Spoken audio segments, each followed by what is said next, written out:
Coucou à tous, aujourd'hui on va parler du microbiote. Qu'est-ce que le microbiote? C'est un ensemble de micro-organismes qui regroupent virus, bactéries, parasites, mais aussi champignons, non pathogènes commensaux qui vivent dans notre organisme à différentes parties du corps.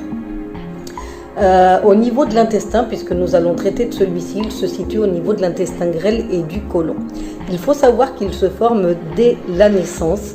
Quand la maman accouche par voie basse, il se forme grâce au microbiote de la maman et par césarienne grâce au microbiote environnant. Il se modifie tout au long de la vie à cause des hormones, des prises de médicaments ou de l'hygiène de vie encore. Ces différents rôles sont des rôles digestifs, donc assimilation des nutriments, digestion, synthèse des vitamines et d'acides aminés, hydrolyse d'amidon et de cellulose. Au niveau neurologique, car l'intestin est en lien direct avec le cerveau et le système nerveux central. Au niveau du système immunitaire, il va agir comme une barrière au niveau de l'intestin. Il a aussi un rôle dans le métabolisme puisqu'il va réguler celui-ci.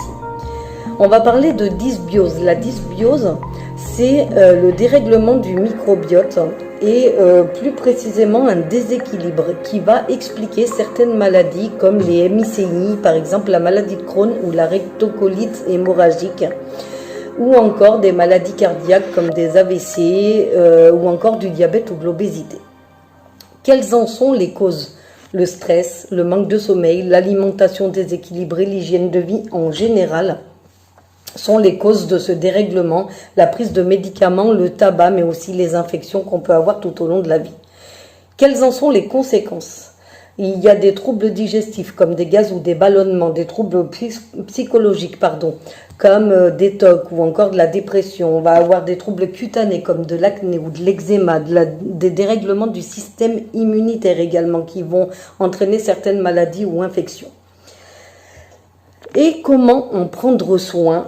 C'est tout simple. Déjà, on va manger équilibré, des légumes, éviter au maximum la viande, prendre des probiotiques naturels qui sont des bactéries vivantes qui aident à rééquilibrer tout ça.